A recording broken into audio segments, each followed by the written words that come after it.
తాజా అంశాన్ని చూస్తున్నాం. భూదాన్ భూములపై ఐపీఎస్ల పిటిషన్లపై హైకోర్టు విచారణ ముగించింది.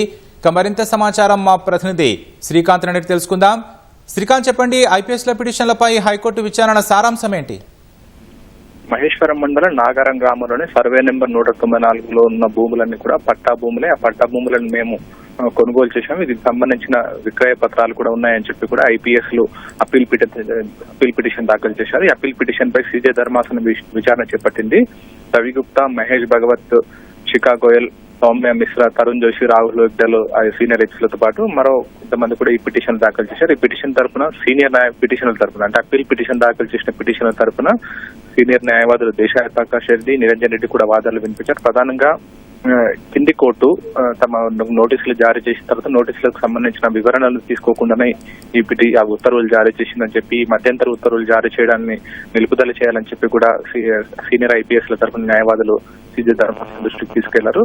అంతేకాకుండా కనీసం అంటే పిటిషనర్ కూడా అంటే సింగిల్ బెంచ్ లో పిటిషన్ దాఖలు చేసిన పిటిషనర్ కూడా వాస్తవాలు దాచిపెట్టారని చెప్పి కూడా వాళ్ళు చెప్పారు. ఎందుకంటే 194 సర్వే నెంబర్ సంబంధించిన భూములను ప్రభుత్వ భూములుగా గుర్తిస్తూ ప్రభుత్వ భూములు కాదు పట్టా భూములు అని చెప్పి కూడా అక్కడ కలెక్టర్ కూడా ఉత్తర్వులు జారీ చేశారు అని చెప్పి కూడా దానికి సంబంధించిన విషయాన్ని కూడా పిటిషన్ దాచిపెట్టారని చెప్పి కూడా సింగిల్ బెంచ్ లో విషయం దాచిపెట్టారని కూడా ఈ సందర్భంగా సీజే ధర్మాసనం దృష్టికి సీనియర్ ఐపీఎస్ తరఫున న్యాయవాదులు తీసుకెళ్లారు.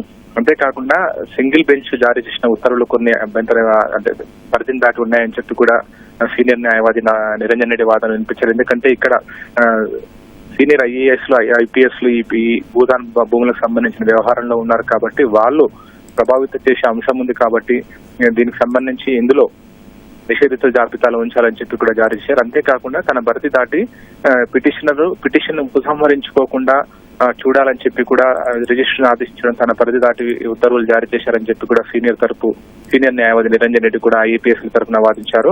అయితే ఈ విధంగా ఉత్తర్వులు జారీ చేయడం సరికాదని చెప్పి తమ వాదనను పరిగణలోకి తీసుకోకుండా జారీ చేశారు కాబట్టి ఈ మధ్యంతర ఉత్తర్వులను నిలుపుదల చేయాలని చెప్పి కూడా సీనియర్ ఐపీఎస్ తరఫున న్యాయవాదులు కోర్టుకు తెలిపారు. అయితే కోర్టు మాత్రం ఇప్పుడు కేవలం పిటిషన్ తరపు వాదనలు పరిగణలోకి తీసుకుని సింగిల్ బెంచ్ ఉత్తర్వులు జారీ చేసి మీ వాదనలు కూడా వినిపించడానికి అక్కడ వేకెట్ పిటిషన్ వేయండి అని చెప్పి కూడా సీజే ధర్మాసనం సూచించింది. ఎందుకంటే ఇక్కడ కేవలం పిటిషన్ తరపు వాదనలు పరిగణలోకి తీసుకుని తాత్కాలికంగా ఇంటీరియం ఆర్డర్స్ మాత్రమే ఇచ్చింది, ఇదే పర్మనెంట్ ఆర్డర్స్ కాదు కదా అని చెప్పి కూడా సీజే ధర్మాసనం అభిప్రాయపడింది. దీనికి సంబంధించి అంటే ఒకవేళ దీనిపై మీకు అభ్యంతరం ఉంటే మీ వాదనలు పరిగణలోకి తీసుకోకుండా ఈ మధ్యంతర ఉత్తర్వులు జారీ చేసిందని మీరు వాదిస్తున్నారు కాబట్టి మీరు వేకెట్ పిటిషన్ వేసుకుని అక్కడ మీ వాదనలు వినిపించండి, ఈ వాదనలన్నింటినీ కూడా సింగిల్ బెంచ్ దృష్టికి తీసుకెళ్ళినని చెప్పి కూడా సీజే ధర్మాసనం ఆదేశించింది. అయితే ఈ సింగిల్ బెంచ్ ఇచ్చిన మధ్యంతర ఉత్తర్వులు ఏదైతే జారీ చేసిందో నిషేధ జాబితాలో ఉంచాలి అని మధ్యంతర ఉత్తర్వులు జారీ చేసిందో ఆ ఆదేశాల్లో జోక్యం చేసుకోలేము, మీరే సింగిల్ బెంచ్ వద్ద తేల్చుకోండి అని చెప్పి కూడా